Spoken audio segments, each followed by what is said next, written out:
Dr. Casey Means, welcome to the Plant Yourself podcast. Thank you so much for having me. Thrilled to be here.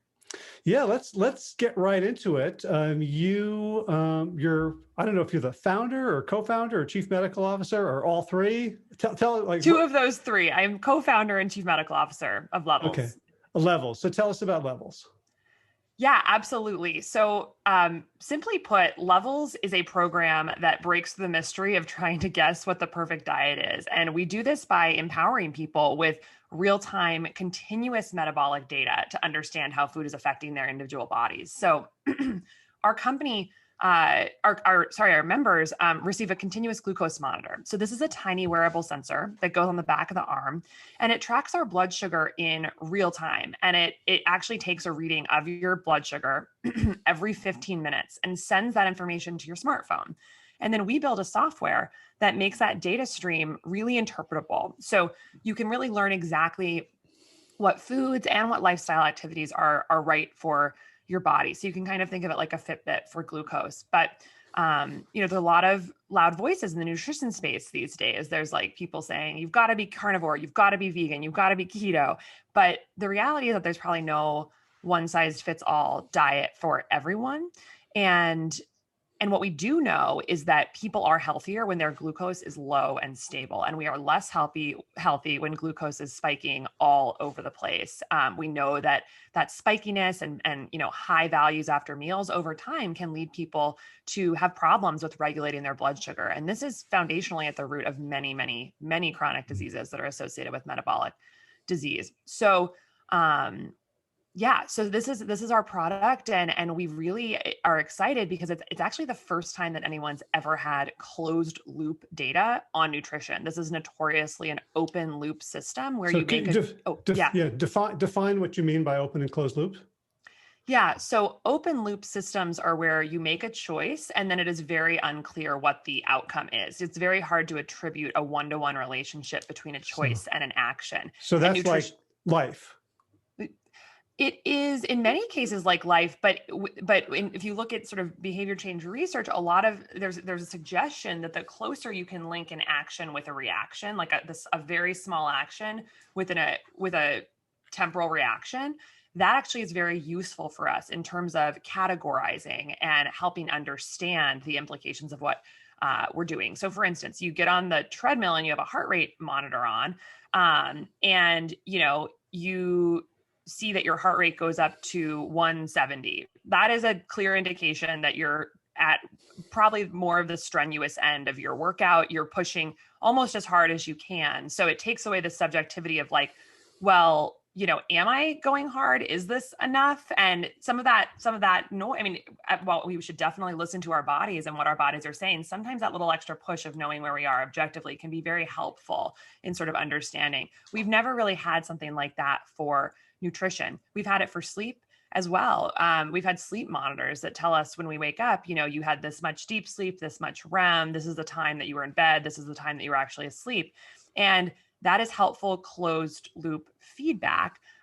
People could say, oh, but you just can know whether you're tired or not. And why not just focus on that? But the reality is if we get a bad night's sleep, we might be fine the next day. We compensate, we have an extra cup of coffee, we kind of push through. But if that happens night after night after night, you will end up having health problems.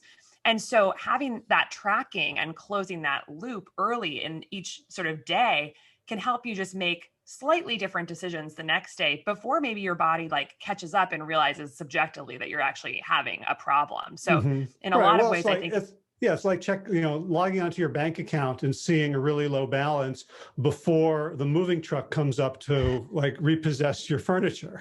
Right. Exactly. So it's nice to have that for nutrition. You can imagine, an example, for instance, in a lot of people who have used continuous glucose monitoring is breakfast. A lot of people have high refined carb, high refined sugar breakfast because those are often marketed as normal, things like cereal and a pastry or even instant oatmeal. And so you'll see people who have their instant oatmeal with a continuous glucose monitor on, and they see their glucose skyrocket, like up to potentially pre-diabetic or diabetic levels. And then when that happens, it usually comes crashing down afterwards because your body compensates to get all that glucose out of the bloodstream, and it can crash. And that's a process called a sort of a hyperglycemic spike and a reactive hypoglycemia episode. And a lot of people will have been eating this breakfast for years because the box says it's heart healthy and the box says it's got a good source of fiber. So they think it's healthy. But for their particular body, it's actually not. Those types of spikes are never healthy. And then they realize, oh, every morning around 11 a.m., I feel like I need a second cup of coffee and I feel tired. And I've always just thought that's because it's my mid-morning slump. And that's just what happens. And my coffee's not strong enough and I'm not getting enough sleep. So when you can actually attribute an action to a reaction, the reaction being that you had a spike and you subjectively felt crappy, and realize and not misattribute it, to actually say this was related to the food I ate, and then change that. That's really empowering. And that closed loop feedback between an action, objective data, and a subjective experience, I think is really at the core of sustainable behavior change. Gotcha. Because, in my community, sort of, the healthy, whole food, plant-based community, there have been lots of books about how to eat. And there's been a movement to try to simplify it, to say because people think, oh, well, eating plant-based is so complicated. And there's a lot of media about, you got to, have this, so many grams of this and complementary proteins and stuff that we know is really outdated. But so the people say, well, the most important thing, where do you get your fiber? Get, 30 grams of fiber a day or whatever, but it's still all talking about inputs.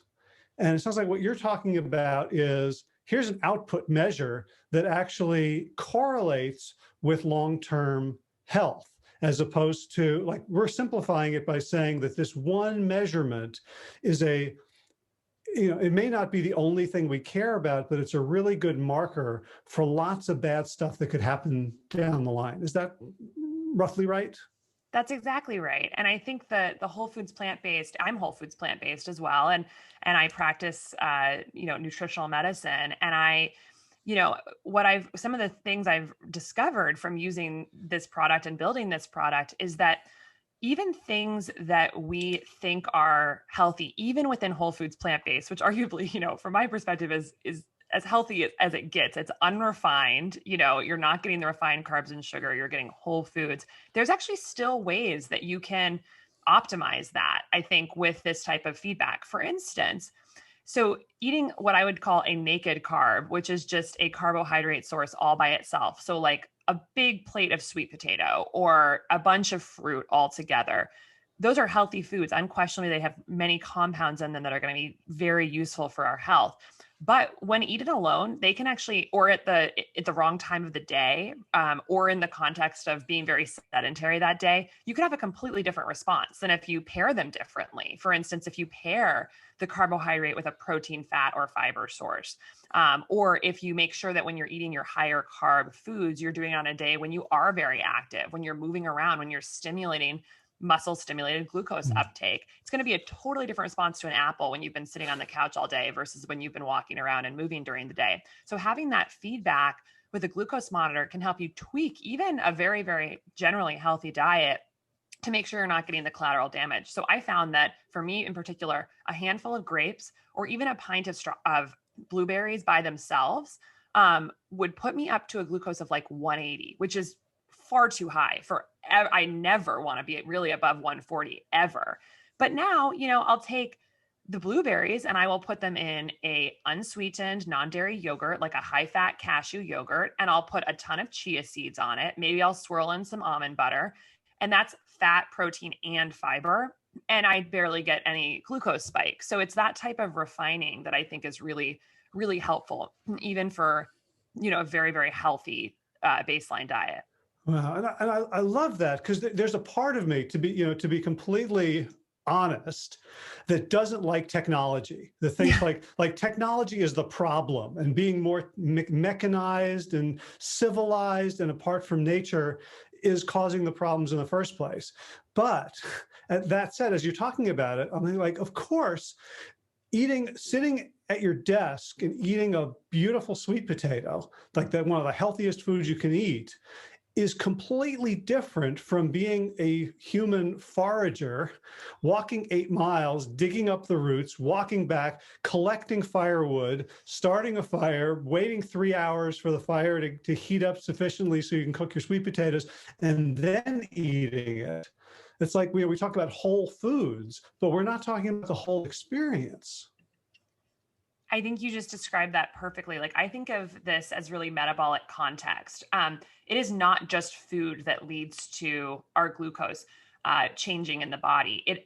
Glucose is actually this centralizing metric that around it is food pairing, food timing, but also our stress management. When we're stressed, our liver actually produces glucose to help sort of feed us in a time of stress. But because most of our stresses these days are psychological in nature, we actually don't need that glucose in the bloodstream. It's not like we're being chased by a lion. So that's very maladaptive.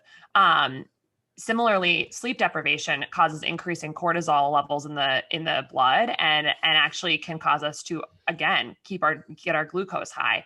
And lack of exercise, of course, is going to change our insulin sensitivity. And even one workout can improve our insulin sensitivity that day and the next day. And so you think about, okay, we've got sleep, stress management, exercise, food pairing, food timing, all these things make a difference. And in the face of and then those are just the behavioral choices. There's also some of the other factors that go into it, like micronutrient status in our microbiome and our environmental toxins. So just to quickly go into those. So micronutrients, things like, we think a lot about macros, but actually micronutrients. So like zinc, manganese, magnesium, B vitamins, vitamin C, these are actually critical cofactors in our cells' ability to process glucose and for the mitochondria in the cells to function. Microbiome has been strongly correlated, our microbiome composition, with how we process glucose, our propensity to get diabetes or obesity. These different strains like firmicutes and Bacteroides, they have been implicated, like the ratios of these in how we actually, how our metabolism works. The microbiome produce short chain fatty acids and other chemicals that our body uses as metabolic information. And then environmental toxins is another really interesting one that we don't talk about enough, which is basically like pesticides and other persistent organic pollutants in our air, water, and on our food can actually be really metabolic disruptors in the body and live in the fat and cause problems for a long time. So you've got all these behavioral things, you've got all these more longer term things like micronutrients, microbiome, environmental stuff. And the reality is our country, there's 128 million Americans with diabetes or prediabetes. 74% of the country is overweight or obese. And a recent UNC study showed that 88% of adult Americans have at least one sign of metabolic dysfunction. So we have literally almost universal metabolic dysfunction in our country. And most of this stems from our Western culture, where we're eating 100 times more refined sugar than we were 200 years ago, about 150 pounds per person these days. And we are exceedingly sedentary. The less than 5% of Americans get the amount of exercise they need to get per day. And muscle is our key glucose sink in the body. It's the key, organ, so to speak, in the body that sucks up glucose and does it actually in an insulin independent way. Just contracting your muscles can cause glucose to be taken up. So given all of this, it's complex, and the food culture, the lifestyle culture, the food marketing, what is put in stores and is marketed as unhealthy, like we're kind of up a creek here. And I think I'm with you that technology is not, I don't love technology either, to be honest. I'd like to be in the garden with my hands deep in the dirt and just like taking hikes and camping. But the reality is, like, we are in a really bad position given our culture and our marketing, and having a little bit of recourse in that when 88% of the country is metabolically dysfunctional is what I am passionate about. And I actually think we're going to see a boomerang effect where technology is going to actually help bring us back to body awareness, to getting close to the earth. Because when you actually wear one of these things, and I've been wearing it for 18 months while building this company, you realize, oh, it's all the basics. It's like really kind of getting back to ancestral living. That is what is going to be healthy for my body. It's walking, it's being in the forest, it's managing my stress, it's getting good sleep, it's moving all throughout the day.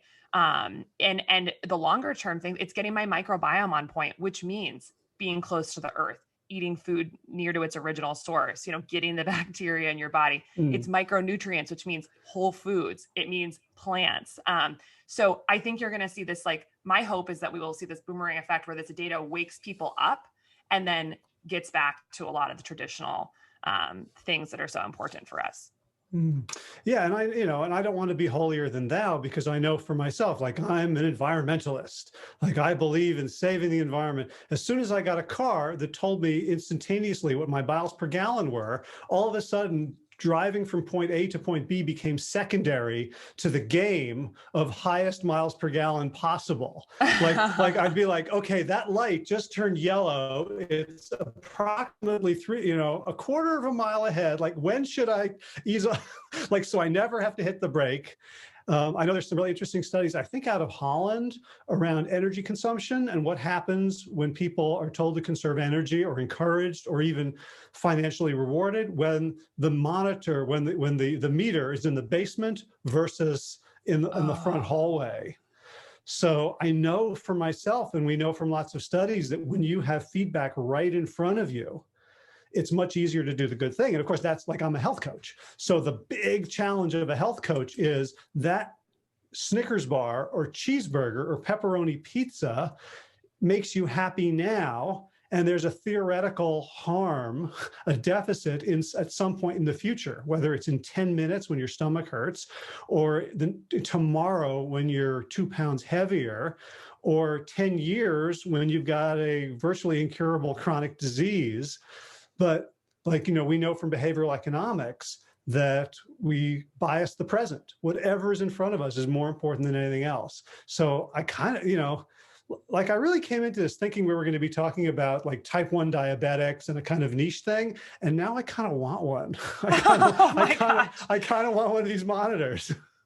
Well, I think you just described a lot of why I shifted gears I was a surgeon for 4.5 years, and I switched to digital health to create this product, because I was realizing that, in terms of things that could benefit the most people, actually attacking metabolic disease was the best way to, I think, spend my time. And the healthcare system is not doing a good job of fixing this. We're very medication and reactive focused and not proactive focused. And so empowering people with information really became my passion. And it all comes down to and why I think I took this leap to do this is because I really believe what you're saying, which is that we as humans cognitively bias the present.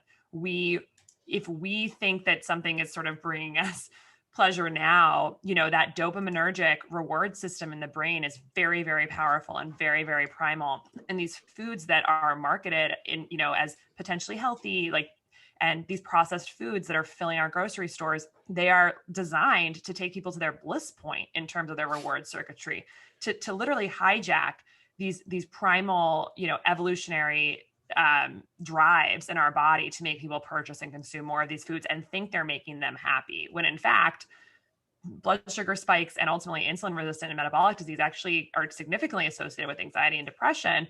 And these foods don't make us happy long-term. And we get decreasing reward when we eat them frequently, because our receptors in our brain change, and we actually need more of them to get the same amount of pleasure. So the thought is, with this type of technology, in the face of these realities, how do you actually change that pleasure equation, where actually people gain pleasure just like you did with your car and that game of the meter, with actually achieving something in this immediate term?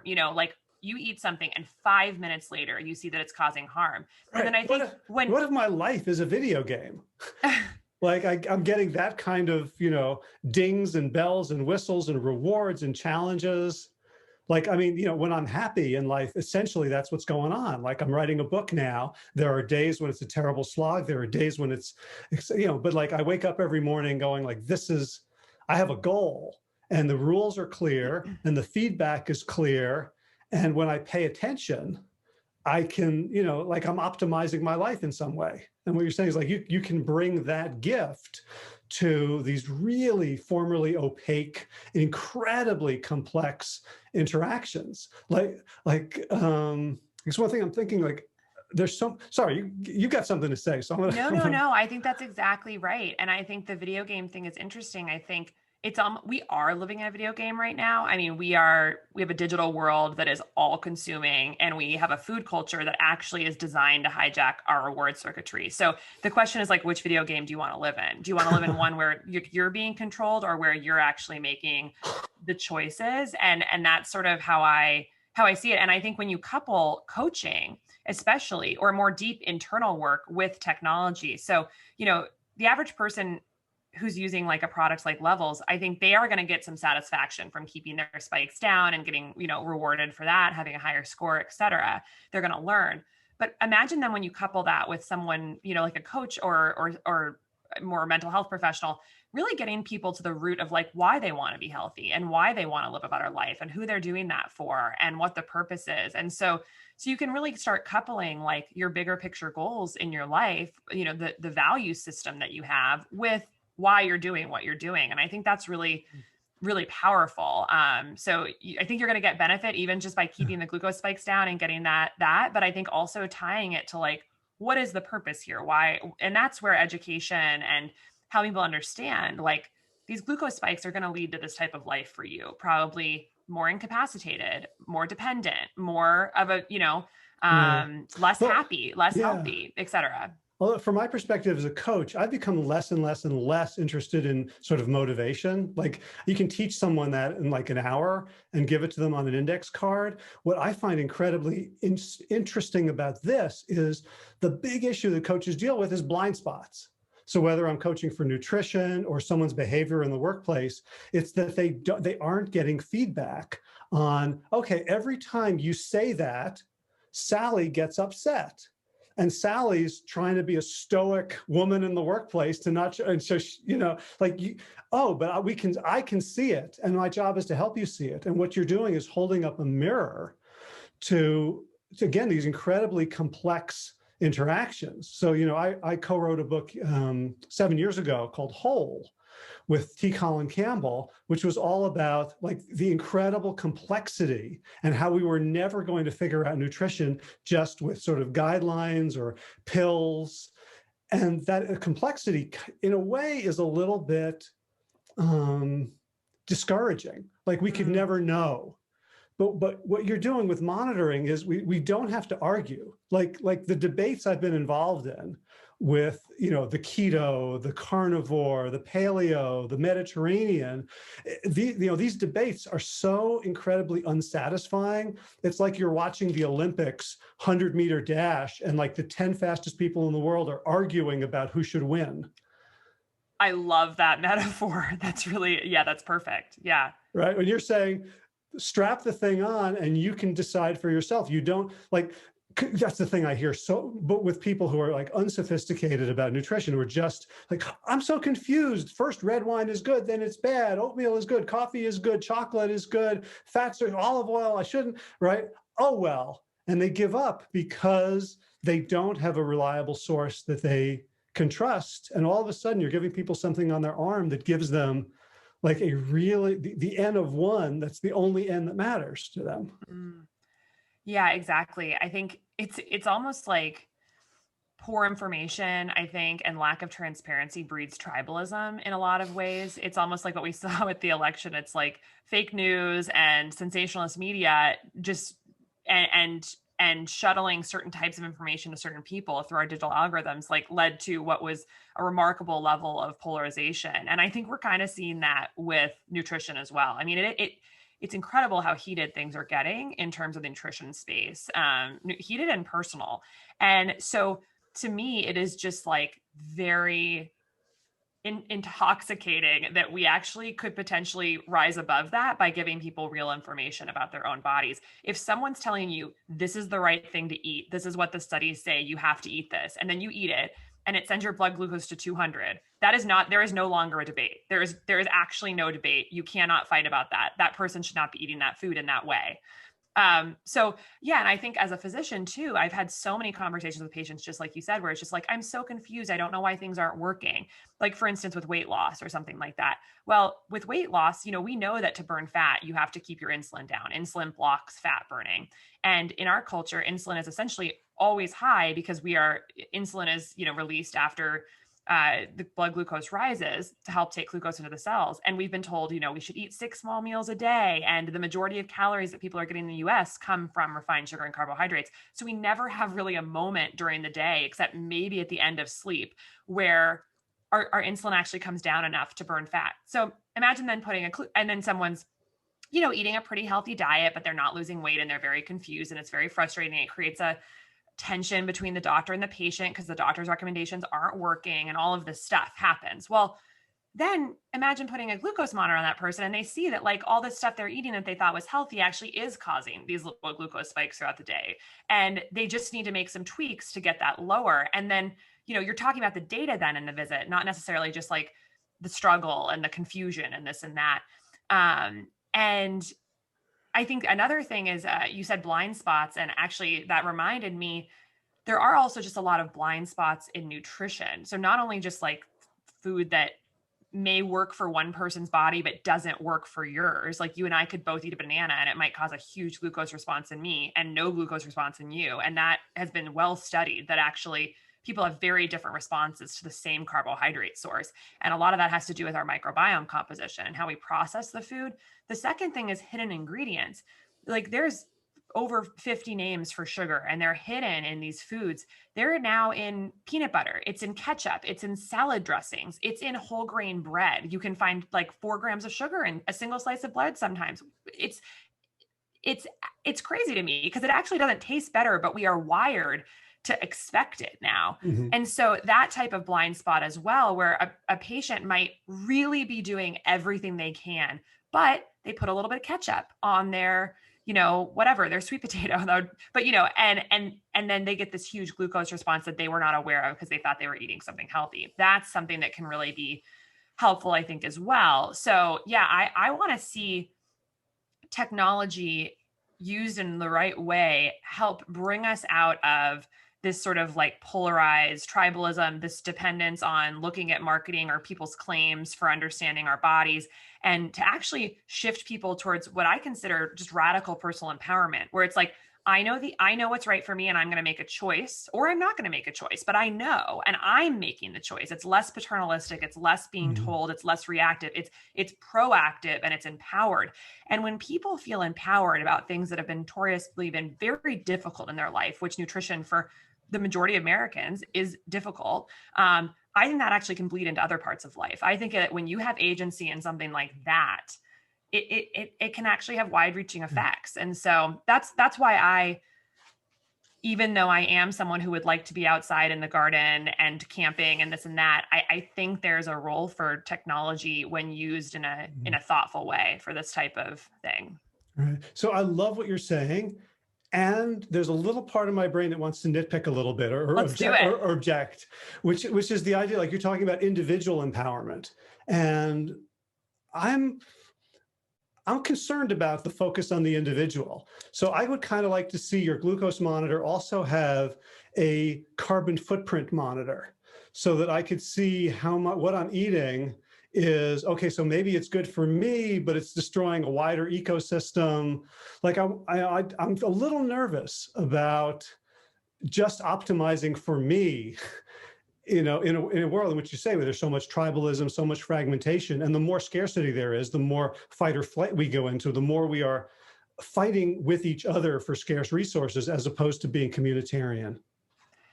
Yeah, well, big picture, the awesome thing is that when people's metabolic health is optimal, it's associated with making choices that are good for the environment. And so what I mean by that is, well, pesticides, for instance, hurt our microbiome and they actually are metabolic disruptors. So if we really were able to take this and get people to really think holistically about their diet, they'd be eating foods with no pesticides, chemicals on them. Additionally, antibiotics kill our microbiome, hurt our microbial diversity, and that is going to affect our metabolic health. So, okay, if people are eating meat, that takes antibiotic, injected animals and milk off the table. So now we're getting to better, animal raising practices. And we also know that micronutrients are made in large part by the bacteria in the soil. And right now we're having a huge crisis environmentally with our soil depletion. And it's basically our soil's turning into this like sterile dirt that is not going to, and our food is becoming less nutrient dense because of that.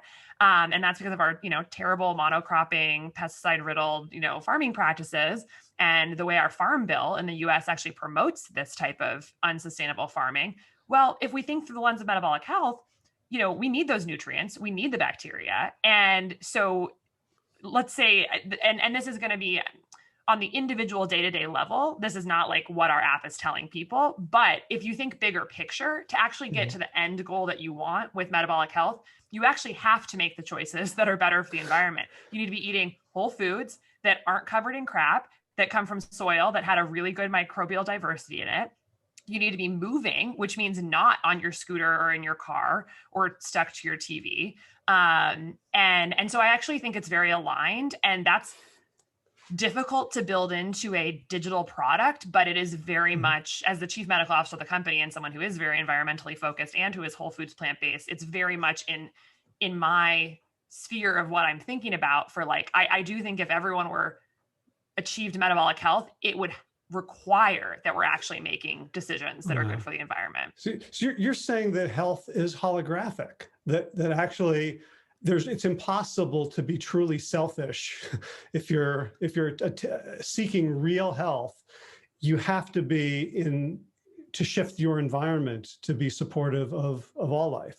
That is absolutely true. And I love the way you said that. And I think it also comes down to personal actions, because when we are stressed or in conflict or tired, or we're going to have poor metabolic health. Like, food is not sufficient to generate metabolic health. You also have to have the psychological, the cortisol, the stress, all this stuff managed, the sleep. And so if you're having to stress manage and sleep to get this glucose reading to be optimal and to achieve optimal metabolic health, that's also going to impact people around you in a positive way. We know that when we're stressed or sleep deprived, we are not going to be able to be as emotionally regulated. We're going to be more emotionally labile. We're going to make poor decisions, poor judgment. And so from that standpoint, not just the environment, but how we're treating other people, that's also something that goes part and parcel with achieving this individual metabolic health, which actually will result in you probably being a better person. Yeah. So you were so happy to receive my last objection. I want to give you my next one, which is, so right now I'm writing an article on recycling. So it's in my head, like, recycling is basically a scam to put the onus on individuals to fix what is really a systemic problem. And I'm wondering if that's partly true here as well. So when you talk about things like soil health, like eating things without pesticides, like, how can most people, you can't choose that. Some people can, but do you see this as maybe sparking some sort of social awareness or revolution, or Kaiser Health saying, hey, we're going to save money if we get 30% of the farmers in the Sonoma Valley to go organic? Do you see this as having a political arm as well as just individuals optimizing for themselves? Yeah, I mean, I see this part and parcel with politics. And when I left surgery and I was deciding, well, how am I gonna end metabolic dysfunction in the US, which I know is a lofty goal, but that's kind of, we have one life, and that's kind of what I'm trying to do. And it's like, well, I had a huge whiteboard, and it's like, I could become a politician. I could lobby for different farm bills. I could lobby for, regulations on Monsanto. I could lobby for changing our school lunches. I could lobby for changing the way that we spend SNAP and WIC funding. You'd be really good at that, actually. Thank you. But it's like, those are all ways that you could have the downstream effect of improving people's health, or you'd have more regulations on food marketing. And I literally was like, there are so many ways to do this. You could also change the hospital system. You could change hospital reimbursement, push towards a value-based care system as opposed to a fee-for-service system. Value in healthcare is outcomes over cost, and nutrition is one of the highest value interventions. As we move towards a value-based care system, we might move towards prevention more than reactive stuff like medication, and that might shift things. And then I was like, but there's also, that's all like top down. There also is the bottom up side of this. And as sort of someone who's a little bit libertarian leaning, and doesn't want to just like create more control mechanisms that have unforeseen consequences. What happens when you actually just allow people to make better decisions? Well, there's a lot of examples throughout history where that changes, consumer decision making, and this free market economy means that when people want something and demand it, the market will shift to accommodate that. And so if people are saying, I'm not going to drink Coke anymore because it's hurting me, Coke will create a new product. And I don't actually, and that is actually happening right now. I mean, Coke, these sales of these are down because people are becoming more aware of this, and they're shifting. I don't think they're necessarily going to make something that's healthier, but you see what I'm saying, that like, and this is kind of what's happened with the vegan movement. There was literally no non-dairy milks in the market. And it's not that anyone from up high told the companies to make more vegan milks. People demanded more vegan products. They were buying more vegan products. And so the companies changed. So I think there's so many different ways to approach the issue, and all of them need to happen in parallel. But I think a part we should not forget is that people's consumer decision-making, which is based on how they feel about themselves, what they understand about their bodies, what they want, is going to drive, I think, a lot of changes. People will also demand different things from their doctors. If people are more aware of what's happening right now, to know if you have a metabolic problem, sure, you could look at the scale, and if you're overweight or obese, you almost certainly have some element of insulin resistance, and probably have some underlying metabolic problem. You're storing too much fat. That's a metabolic problem. But for the average person, they're not thinking that way. They're waiting to go into the doctor's office and have them tell them, oh, your fasting glucose is in the normal pre-diabetic or diabetic range. It's crazy to me that we have tools these days that actually could tell us every day where we stand on that spectrum. And yet we're still waiting for 8 months, a year, 2 years to walk in and have this unveiling of something that is something we could have an impact on every single day. That to me is absolutely crazy. And in that 15-minute visit, the doctor might say, oh, you should eat healthy and exercise more, which is not useful. And so it's like, the pipes under your house are going to crack and freeze because your heater system is broken, but the plumber isn't going to fix your heating system. They're going to wait till your pipe cracks. Like, doctors don't know how to intervene behaviorally.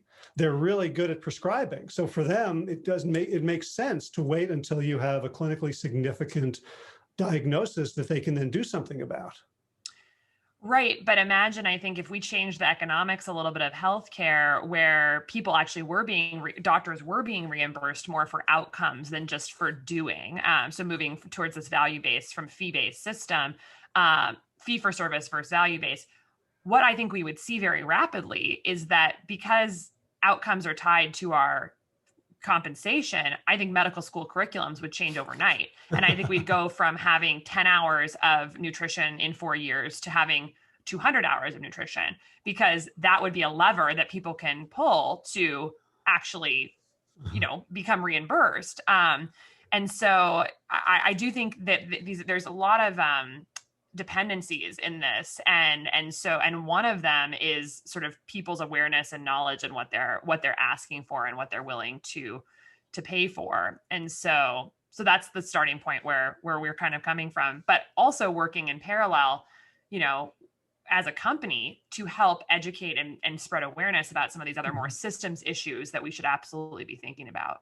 Gotcha. All right. Well, I feel like I'm 0 for 4 in objections. You have defeated all of them. So I'm going to give you one more. And okay. In this, I'm channeling some of my listeners who have been hanging on to this point because you're so articulate and you make so much sense and you have so much good energy. But you said something that bothered them right at the beginning, which was, well, we don't know we don't know that everyone should be on a vegan or vegetarian or keto diet. And there are people who are thinking, what if people put this thing on and they start eating meat and they find out that meat's better for them? And this is a plant-based podcast. I'm not, I don't preach anything in particular, but there is that concern, and I heard it in my own head as well. And actually, it's funny, I hear it in my own head as well too. And I think this is actually a question that in some sense keeps me up at night, because because I am plant-based. I understand the power of plants. I'm at the Plant-Based Nutrition and Healthcare Conference every year. Like I live and breathe this stuff. And I think the challenge is actually, is education, is helping people understand the complexity and the nuances of nutrition in a way that's accessible. So I've got a number of posts on my social media and whatnot about this, but basically the way I see it is, yes, if you eat meat, when you you might put your continuous glucose monitor on and eat your vegan diet and see all these crazy spikes. Beans, you go up. Sweet potatoes, you go up. And it's like, holy moly, this is not working for my body. And then let's say the next day you're like, I'm going to eat all carnivore. I'm going to eat all meat. And your glucose is like flat. It's like nothing's happening. The way I like to put that is that is not actually winning the game. Okay. Because that's not playing the game. When you don't put glucose into the body, you're not going to have a glucose spike. That is true. And meat doesn't have glucose in it. But that means you didn't even show up. Like you didn't even play. What I'm trying to do is help people build a body that processes glucose and carbohydrates properly. That means improving insulin sensitivity, which means improving our micronutrient status, improving our microbiome, making sure we're physically active, making sure we're managing our stress, making sure we're sleeping well, and making sure we're choosing to pair and time foods properly so that we're not getting as much of a glycemic impact. That is playing the game. That means that if you eat a sweet potato properly, you still have a flat and glucose spike. You still have a flat glucose curve. That's showing up and actually having a body that's processing it properly. So certainly all refined sugar and carbohydrates should, I think, for every person, throw them out. Nobody needs refined sugar and carbohydrates. But our body does thrive on some carbohydrates. And for me, who eats a lot of carbohydrates, my glucose is still flat and stable because I've learned how to do this. So I like to sort of position the carnivore and the keto, like there's useful principles we can actually take from those diets in the sense that, like, yes, having low glucose does keep your glucose down, but there are ways to think more nuanced about it, building a context, building a body that actually processes carbohydrates. That's the long game. So, there's risk though with this, product like this, that everyone would just say like, well, I'm just going to drink red wine and beef because both of those things don't spike glucose. That's not, I think, over the long term going to generate a body that is metabolically healthy. It's going to make you think that you have low glucose, but that's not necessarily the end game. The end game is metabolic health and insulin sensitivity. So yeah, I don't know if you've seen the show Silicon Valley. Of course, yes. So when they try to get the AI to create the code that eliminates the bugs, and it does so by erasing all the code. So that's kind of what it reminds me. Seen that episode? That's so good. That's kind of what it reminds me of. That said, like, okay, I can manage my glucose really, really well. It's, the other metaphor I like to use here, because it's so disgusting, is like I have a guest bathroom and the toilet's blocked, and I keep the water in the tank in the bowl pure by not letting people use it. Yeah.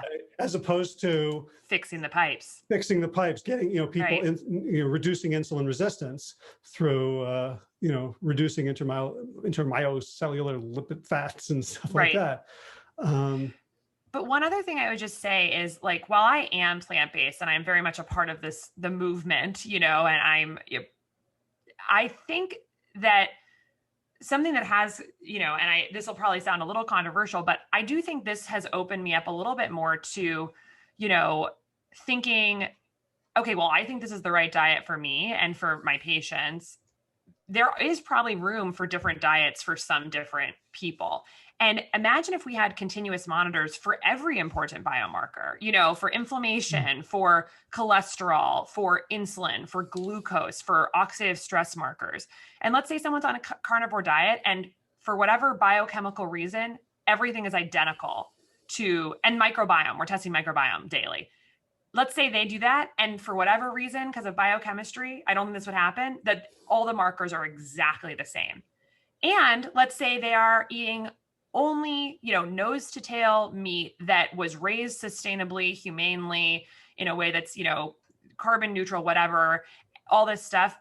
It would make me step back and say, okay, if everything, their antioxidants, microbiome, everything is exactly the same, they're thriving and doing and healthy, like, that's good information to know. one thing that's a problem with nutrition is that we don't test people in this way. We don't actually know long-term how these diets are affecting people. But all I'm trying to say is that I do think increased like data and monitoring will maybe help us. I don't want it to further polarize me, but I'm trying to keep an open mind about nutrition, because nutrition data and science is very flawed in a lot of ways. I think plant-based has such strong evidence for it, both mechanistically and epidemiologically. But I guess I don't want to further entrench the polarization and say I am going to continue to follow some of the data. None of that changed anything about the animal harm aspect of things, which I think is very important. But there are a lot of people in the sustainable meat world, people like Mark Hyman, who do feel like actually, raising animals in a sustainable way can be actually healthy for our soil and our environment. So all of that is just to say, I am personally trying to stay somewhat open-minded as we learn more, while still very much adhering to what I think is the most sustainable, ethical, and healthy diet. Right. Well, your carnivore with perfect biometrics is like someone who goes to Las Vegas, puts a bet on the worst odds in craps and wins because of a lucky dice throw, right? It doesn't mean that on the aggregate, that's the bet to make. So I think if we have a large number of people with glucose monitoring, I think you can say, regardless of what it tells an individual to do, it will certainly reduce the societal consumption of meat, and certainly of low quality, factory farmed, pesticide and antibiotic laden meat. I think over the long term, if everyone used this over the long term, and I think we would see people moving towards more whole foods, much healthier types of quality of food, because you'd see that over time has a positive impact. But yeah, to predict really how things will turn out, I think is very challenging. But I think it's just very important every day as you're building a product to have all of these things in mind, because it's the quick win of I ate meat and my glucose is low is not obviously, having people orient around that could have some unforeseen issues. And so making sure that the education and the holistic understanding of what goes into this is super engaging for people, so they really understand the multivariate model of this glucose readout. I think that's the challenge. And that's certainly something as we're thinking about very, very deeply as a company. Yeah. Well, and what I really love about this and the way this information interacts with the tribalism and with the debates is that it kind of undermines my confirmation bias. If I want to consider myself a person based in reality. So like when I hear debates, public debates about, vegan versus not vegan, they're of terrible quality in terms like, they're each bringing their own studies. They're not talking to each other. And I learn nothing, as opposed to saying like, hey, let's look at the data themselves and see what's actually happening and build our theories upon data, rather than going out and finding data, selecting data, and funding what we think will be data that supports what we already believe. Yeah, absolutely. I think, having conversations based on real information is always, always the best. It just takes a lot of the emotionality out of it and the subjectivity. So. Right. So I'm as a behavioral coach, I'm real curious about how you could pair this output data with input data, which is like, I find people are very foggy about what did I eat today, or did I exercise, or did I get a bad night's sleep 2 nights ago, and it's still complex. How do you help people find patterns? That's a great question. So our app right now takes in obviously the glucose data stream, but also takes in heart rate and sleep data. So people log their food manually, and logging is really easy, and we try and make it as fun as possible. And people are very incentivized to log, actually, because if you don't log, you get like a very nice package at the end of 2 hours. If you logged your food, you have your photo, you say what you ate, and then you have a score, see your curve, you see all these metrics. So it actually is logging is, people enjoy logging because you actually get this sort of like benefit from it. You get this great image of like what happened over the 2 hours after your meal and a score and all this stuff. So food logging is manual. Heart rate data and sleep data allows us to see relationships between activity and glucose, but also sleep and glucose. And then over time, you can tell people things, like when you get less sleep each night, we see this higher percentage, your average glucose is X% higher. When you walk, this much time per day, we happen to find that your average glucose is this much lower. So having those other input variables, I think, is really, really important. And the sky is kind of the limit. We could, I'd love to bring in heart rate variability monitoring as well as an objective measure of stress, and really start to parse out for people like, hey, this is your glucose today. X% was because of your sleep. Y% was due to your stress. Z% was due to your lack of physical activity. And these are the meals that have the most impact on you and ingredients you should probably be avoiding. Like that's kind of where we're moving. Gotcha. Yeah. So are there privacy concerns? Because I've seen like there are, like apps that will report to people your heart rate, and like people have been caught cheating on their spouse because their heart rate suddenly elevates at 3 a.m. for 25 minutes. Like, do you think about that or build with that in mind as we're approaching such a big data world? Yeah, I mean, we certainly think about that as a data company, and we work with a number of academic universities doing research as well, and so data privacy is of utmost concern. So, so these days, from the back end, security of data is of paramount importance for a company like ours. If people leave their app out and their spouse sees it on the table, that's not something we can actually control. But certainly from the data security and keeping it secure on the back end, that is, critically important. So. Gotcha. So let's just describe the thing itself. So like, does it penetrate the skin? Does it sit on top? Like what is it like? Do you keep it on all the time? Do you take it off to shower? Like what is living with it like? Yeah. So you basically just forget it's there. Oftentimes I'll like touch my arm to even like, I'm like, do I have it on right now? But basically it's the size of 2 quarters stacked on top of each other. So it's very low profile and small. And there's a 4 millimeter like hair-like filament that comes out of it, like a little bit of fishing line, that actually does go under the skin. And so it's actually put on with an applicator that does have a needle, which for whatever reason is 100% painless. You do not feel it going in. It pushes the little hair-like filament in, and it's like a millisecond or less, and no one feels it. Basically, it's kind of incredible. And then it sits on your arm. There's an adhesive on the bottom of those little quarters that sticks it to your arm for 2 weeks. And so, it's just all you see is the white quarter size thing on the back of your arm. And then underneath the skin is a 4 millimeter, just like hair-like filament that is covered in an enzyme called glucose oxidase that takes glucose and converts it to byproducts that include hydrogen peroxide. And that hydrogen peroxide creates an electrical signal that is transmitted. That's the data. And then that gets transferred to your smartphone. So it's amazing. I mean, you can shower, you can work out, you can lay on it. It just lives there. Gotcha. All right. So my final question is, how do I get one? And more generally, like, is this a FDA approved, prescription product?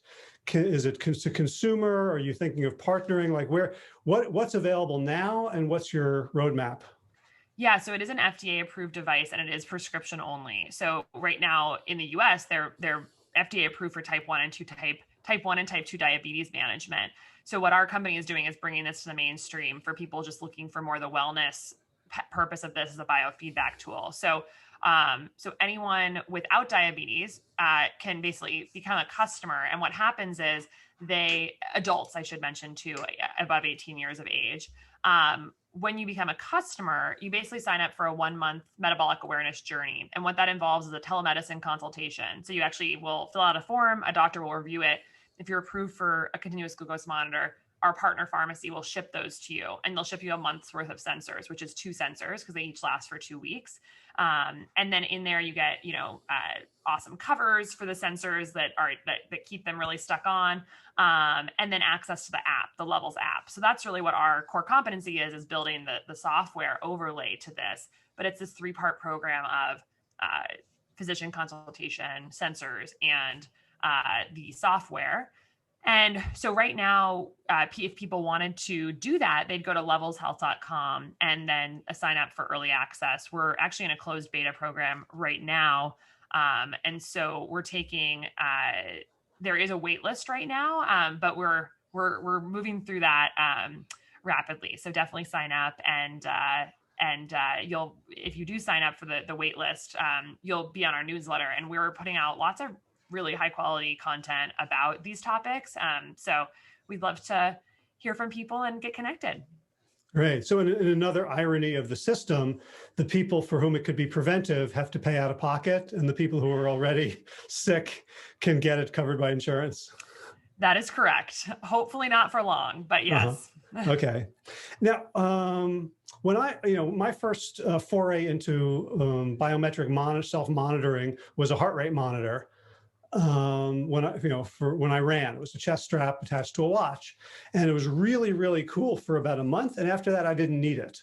Because I knew, is this similar? Like after you've been doing this for 6 months or a year or 18 months or 2 years, you're like, okay, I got it, I'm dialed in? Or would you encourage people to wear it their whole lives? Well, our core program is focused around 1 month, because I think you can really derive a ton of insights in 1 month about how to pair foods properly, time foods properly, how to use other things in your metabolic toolbox to keep glucose stable. So, exercise, sleep, stress management, et cetera.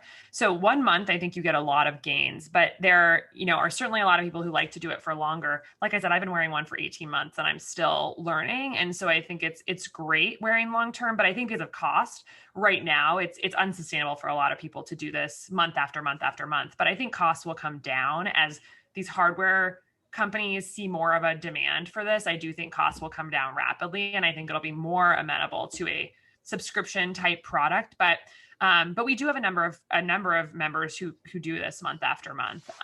The cost after the first month is half the price of the first month. But I do think there's kind of 2 phases to using something like this, and all wearables really. The first is like the rapid awareness and learning phase, where you're gaining all these insights and experimenting and sort of figuring things out with your data. Then you move into, that kind of starts, I think, declining a little bit as you really learn what works for you. And then what kind of the value, it comes in accountability. So staying on track. So for me now, I know that it's less about like figuring out what to eat and more about just wanting to keep in range all the time. And there's sometimes a few days in between sensors where I don't put one on and just don't have it on for whatever reason. And I know even for myself, I make different choices when I don't have my sensor on, because I'm not going to have any of that negative feedback. And so, for instance, rice crackers, I love them. They send my glucose way up. I put avocado on them and tahini to help buffer it. They still raise my glucose. The only time I eat rice cakes is when I don't have my sensor on. And so it's just funny, to how the brain works. And so I think awareness really is the front end, and then accountability is one of the long-term benefits of it. Gotcha. Beautiful. So tell us the website again, slowly and clearly, so people who are not going to look at the show notes can find it. It's levelshealth.com. So LEVELS health.com. And our blog is just levelshealth.com/blog. And we're on Instagram and Twitter @levels. And we put it's really fun to actually follow, I think, our social, because so many people are doing experiments with their glucose monitors, and you can really start to see all these different members, like what they're learning. And it's fascinating to see, people comparing, this was an apple with a walk, this was an apple without a walk, this is what happened. So, and then I'm at Dr. Casey's Kitchen on Instagram, and I talk a lot about plant-based metabolic health. So would love to hear from anyone. Awesome. Okay. I'll include links to all that in the show notes, which will be plantyourself.com/443. Okay. So Dr. Casey Means, thank you so much. This has been so much more interesting than I thought it was going to be. I kind of thought we were going to be having discussions about, I didn't think it was going to be so exciting and politically aware and socially and behaviorally. Like, Oh, well, thank you. I I'm loved our conversation and I really appreciate that. And I so appreciate you having me on. It's wonderful to be connected. yeah, let's stay in touch. Let me know when there's a podcaster's beta to, Yes. to strap in. You had me at doesn't hurt. Yeah. It's the first time it's a little scary to put on, but then after that, everyone usually starts laughing after they put it on because they were nervous and it's nothing. So yeah, we can jump on Zoom if you're nervous and put it on together. So yeah, we'll definitely get you in the beta program. Awesome. Thank you so much. Best of luck. And thank you for all you're doing for the world and for taking the time today. Thank you so much.